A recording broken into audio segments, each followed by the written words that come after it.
Hey guys, welcome back to my channel. This is Melissa. Today we're playing something a little bit different. This is a game called Depression Quest. I don't know too much about it. This is something I'm doing for a project for school, so I'm not really expecting a lot of views on this, and I mostly am recording this so that I can refer back to it if I need to. So this is just going to be hopefully an entire playthrough of the game. And if you're interested in watching, please feel free to. This is not going to be something very happy and chipper. It's going to be probably pretty serious. So if you're not interested, that's totally okay. I totally understand. And anyway, let's go ahead and get started. So, Depression Quest, an interactive nonfiction about living with depression by Zoe Quinn, Patrick Lindsay, Isaac Shankler. Its emotional character is probably mostly indescribable, except as a sort of double bind in which any and all of the alternatives we associate with human agency, sitting or standing, doing or resting, speaking or keeping silent, living or dying, are not just unpleasant, but literally horrible. David Foster Wallace. Depression Quest is a game that deals with living with depression in a very literal way. This game is not meant to be fun or lighthearted experience. If you are currently suffering from the illness and are easily triggered, please be aware that this game uses stark depictions of people in very dark places. If you are suicidal, please stop playing this game and visit the suicide prevention hotline to talk to someone.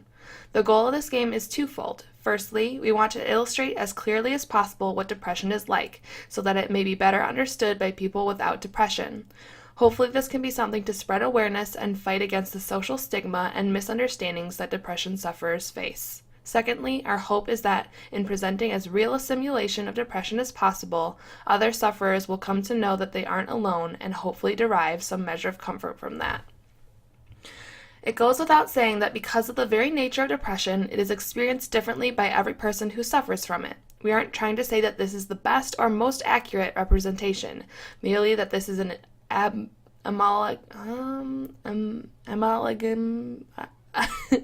amalgamation of the experiences of the developers and several people close to them. Many of the following encounters deal with issues such as therapy, medication, handling a love life, and reaching out to support networks.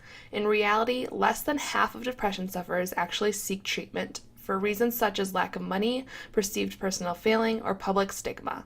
These things were included in order to touch upon as broad a range as possible, since all these elements can be very important to sufferers of depression, though they will not likely be the experience of most sufferers. It's important to recognize that not everyone with depression is so lucky. Many people with the illness don't have a lot of the luxuries that we have in this game. We've written it in this way so that we can focus specifically on the illness, which becomes more and more difficult to deal with as the person who has it is less and less well off. This game uses audio as part of the play experience. We encourage you to play with your sound on. Thanks for playing. Okay, I'm going to turn the sound on. I'm kind of nervous about it because I was listening to it earlier and I don't know, it's just not the happiest sounding, so hold on. I'm going to view the controls really quick. So, scrolling through the page up and down, next option tab, select previous option is shift tab, confirm action, rewind, backspace. Okay. Here we go. All right, let's begin. It is early on a Monday morning. You are a mid-20s human being. You have a significant other named Alex. Can I click on that? Oh. Do I need to? I'm confused. I'm gonna go ahead and read through it and then I'll click through those ones. You are a mid-20s human being. You have a significant other named Alex, who you are rather fond of, that you have been seeing exclusively for the past few months. The rest of your social circle consists of... Hold on, I'm going to turn down the sound a little bit if I can.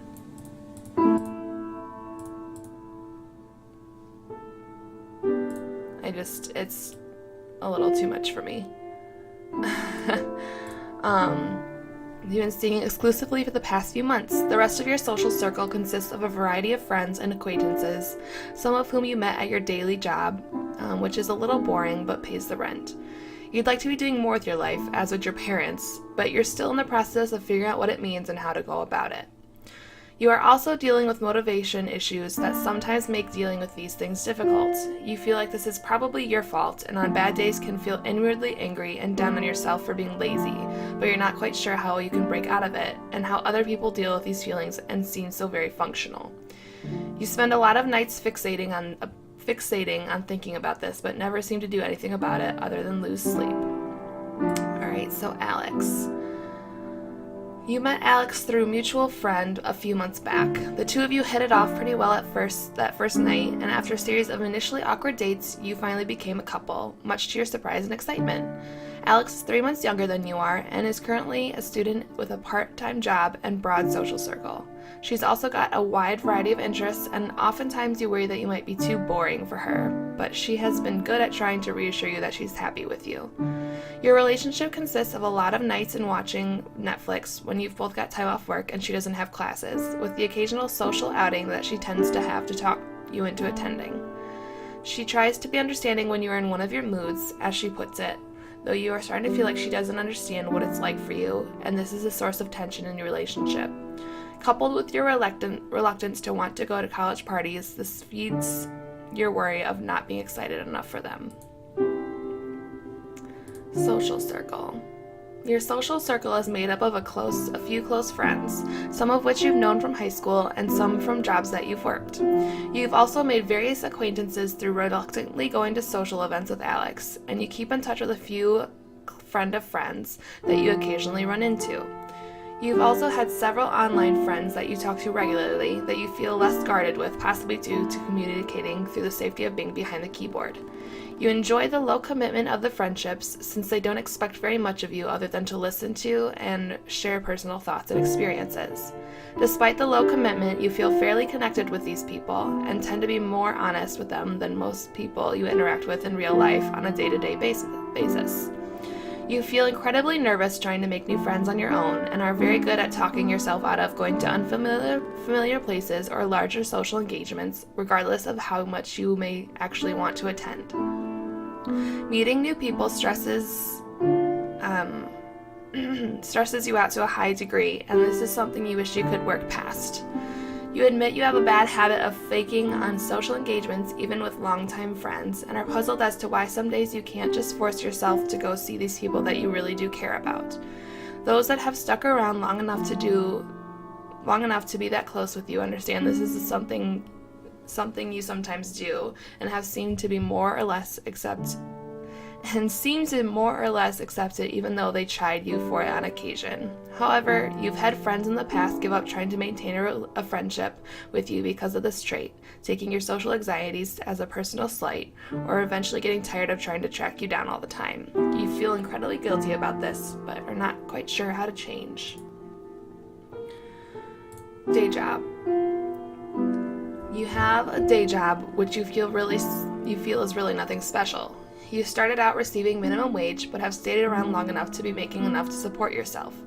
The work is dull and unrewarding, and most days you feel like just about anyone could do it.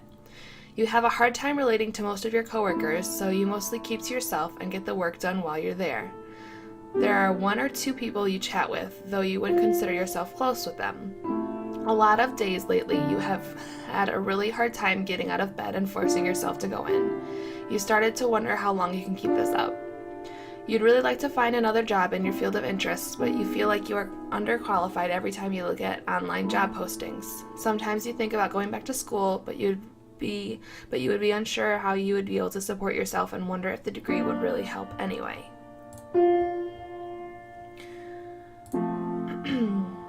You're one of a few people you know of whose parents never got divorced, but you do wonder if they still love each other sometimes.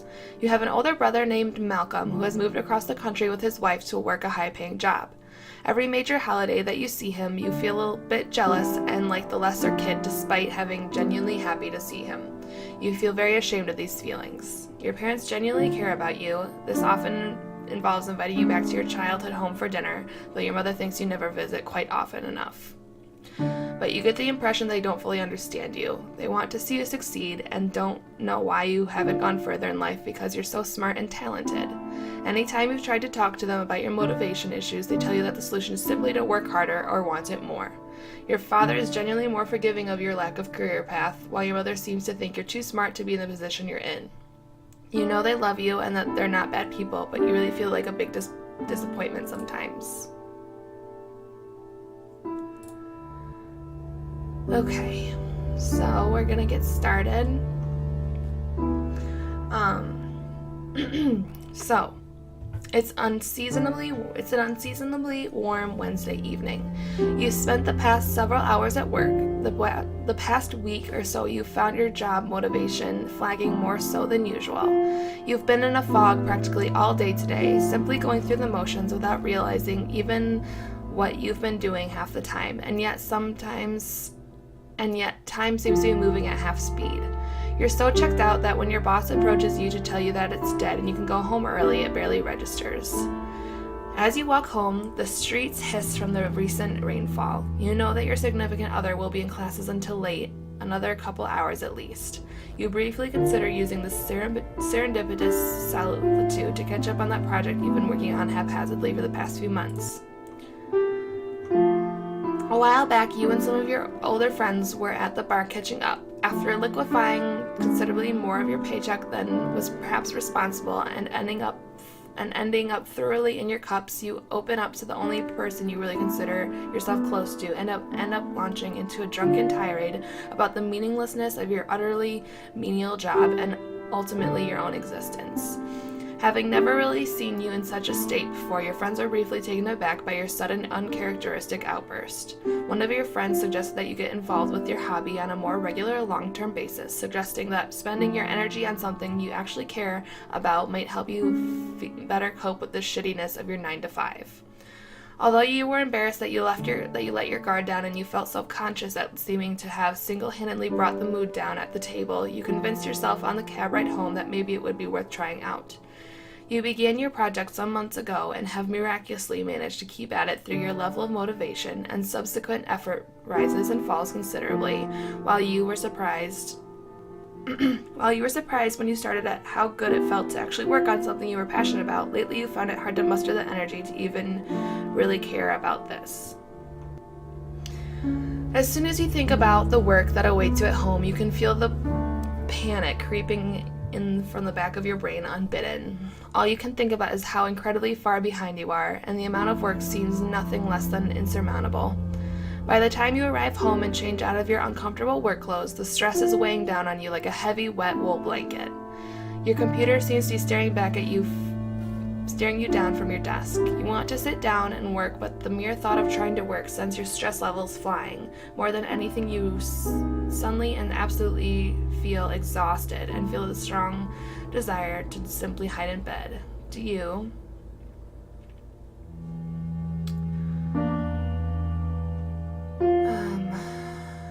I guess I can't order some food, grab a drink, and hunker down for a night of work. I can reluctantly sit down at your desk and try to make yourself do something. Turn on the TV, telling yourself you just need a quick half hour to unwind from work. Crawl into bed. You're so stressed and overwhelmed you couldn't possibly accomplish anything anyways. 2. You make a stop at your fridge, turn your favorite playlist on, and sit down to start working. You open the last file you were working on, and as soon as your hands touch the keyboard, your mind goes blank. All the motivation ideas you had when you arrived home vanish in a flash. Your brain seizes up, and you find yourself physically incapable of any sort of productive thought. You take a break to loosen up, popping into your email inbox, Twitter, and various other internet-based distraction fodder. Frustratingly, this pattern continues throughout the course of the evening. As soon as you try to focus on work, your brain diverts all its energy away from the task at hand. While you keep flipping back to your work, you find the sheer mental effort involved in keeping your brain focused is overwhelming and tiring. A few Twitter arguments, YouTube videos, and sparse amounts of actual work later, your playlist slips back to track 1, and the ice in your glass is all but melted, diluting the last dregs of the coke you were nursing. You look at the clock and realize that a few hours have passed since you sat down to work, and you've made negligible progress. I can just wake up early tomorrow and catch up, you think to yourself as you climb into bed, even though you know that never actually happens. You are very depressed. You spend a large amount of time sleeping, hating yourself, and have very little energy or motivation. You are not currently seeing a therapist. You are not currently taking medication for your depression. Okay, I am going to end this first episode here, and we will continue on in the next one just so we can take a quick break. Alright, see you guys in a little bit.